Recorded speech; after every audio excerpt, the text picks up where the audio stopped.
Hi guys, welcome back to Chess Trainer. Today, a slightly different video. Today, we won't be talking about chess analysis, but rather about training planning.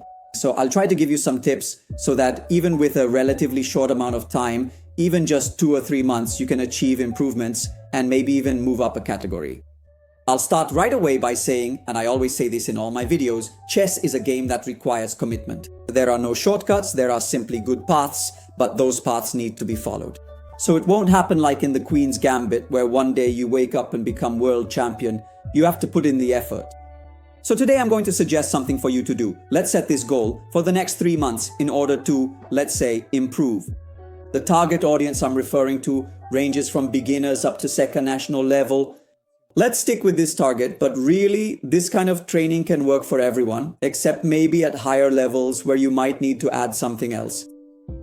Anyway, let's start right away with a concept. The most important thing to do is tactical training. Here on Chess Trainer, as you know, I made a video where I explained a bit how to train in tactics. So if you want, you can go back and watch it. And that training is very important. So in your daily routine, I would include at least 30 minutes a day, or at least let's say 5 days out of 7. Okay? 5 days out of 7 of tactical training, at least 30 minutes. As always, the more you can do, the better.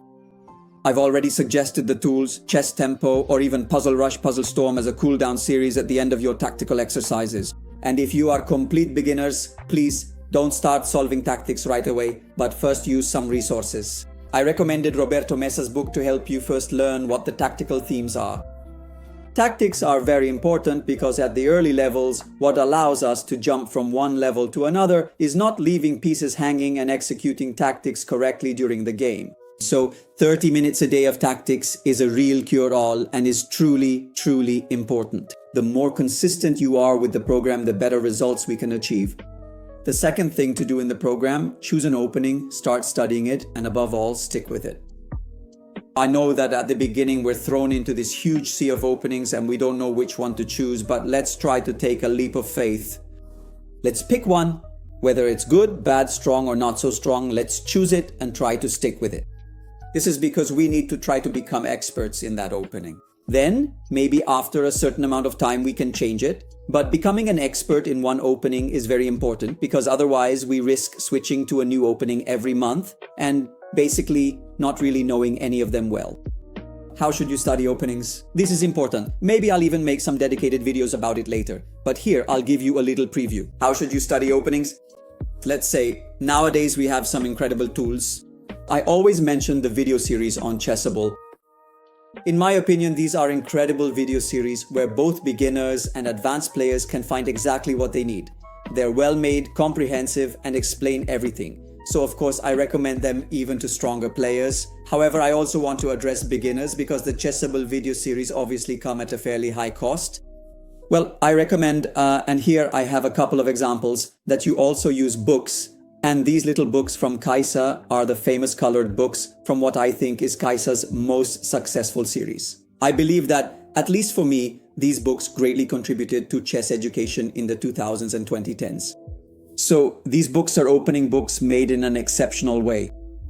Obviously, these are original English books reprinted for Kaisa, and they are books that date from 2000 to 2010. And you might already be asking, but how come? Don't you usually always recommend modern books? That's true, guys, but here we're talking about levels from beginner up to maybe second national. I can assure you that what you find in these books is perfectly suitable for that level. Maybe the variations won't be the latest in theory, but at this level, we don't really care about playing Magnus Carlsen level lines. But what these books have, which is very, very, very, very important, is that in addition to showing you the openings and the opening you choose, and all the variations, for example, this one is about the French defense, and this one is about the Queen's Gambit declined. I think I've studied these two books more than anything else in my career. I hate to admit it because this one is about the French defense, and I haven't played the French in years, but I played the French my whole life thanks to this book. So as I was saying, what do these books do? In addition to obviously showing you the variations and explaining the reasoning behind certain positions, they also guide you through the intricacies of the middle game, because all the games presented here as opening ideas are also commented on in the middle game. So by diligently doing this important work, we're not just merely looking at the initial opening moves, but we're also profoundly learning how to effectively unravel the intricate complexities of the challenging middle game starting directly from that very opening phase. This is a very important process that gives us a lot, because it's true that in chess, knowing many openings, the more complete player is the one who knows many openings. But guys, let's be honest, as I told you last time as well, it's important, especially at the beginning, to focus on something and really understand it well. For example, I might not care at all about how to play the king's gambit in quotes if I always play d4 anyway.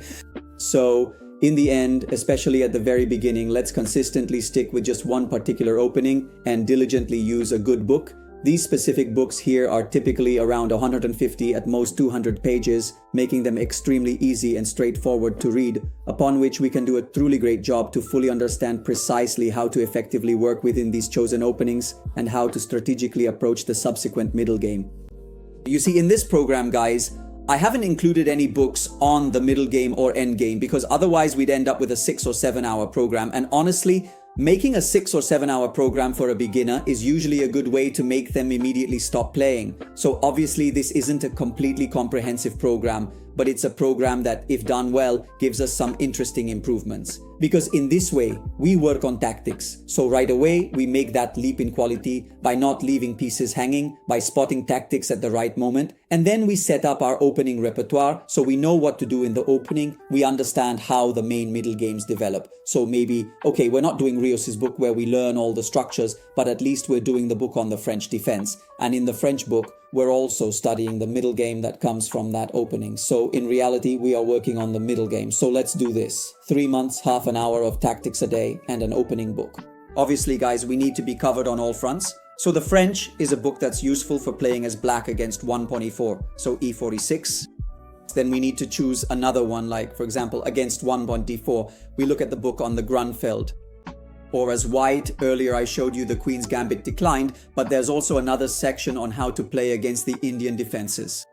Maybe, to cut down on theory, you could pick up a book on the Trompowsky attack. So against knight to f6 you play bishop g5, and against d5 you go for the Queen's Gambit accepted. With these two books, let's say you cover your whole repertoire. Obviously, I'm just showing you these books as examples. They're the first ones I grabbed from my bookshelf. Probably the two I care about the most, which is why I picked these in particular.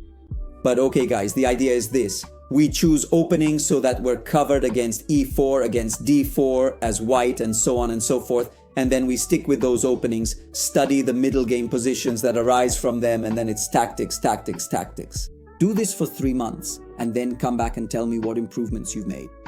A little bonus, though I fully understand this isn't always entirely possible. It's very, very, very important and highly beneficial to play tournaments in person, and not just participate in tournaments or games played exclusively online. This is because playing tournaments in person adds an emotional component that is extremely important, since when we make a mistake in a live game, somehow we remember that mistake much better than in an online game. This is because there's an emotional component to that mistake. Maybe I really wanted to win that game. Maybe I was about to win a prize. I didn't want to lose. So it's natural that a mistake made in a live, real tournament is one I'll remember much better than a mistake made in an online game I played in 5 minutes just to pass the time. So if possible, guys, try to play in tournaments. Even if they're blitz tournaments, they don't necessarily have to be long-time control tournaments, but play them in person. I hope that with these tips you will be able to improve. Please leave a comment. I'm really curious to see your progress. As always, thank you for watching this video. If you want to support the channel, of course, subscribe, click the notification bell, and do all those things that good YouTubers suggest you do. I'll see you in my next videos.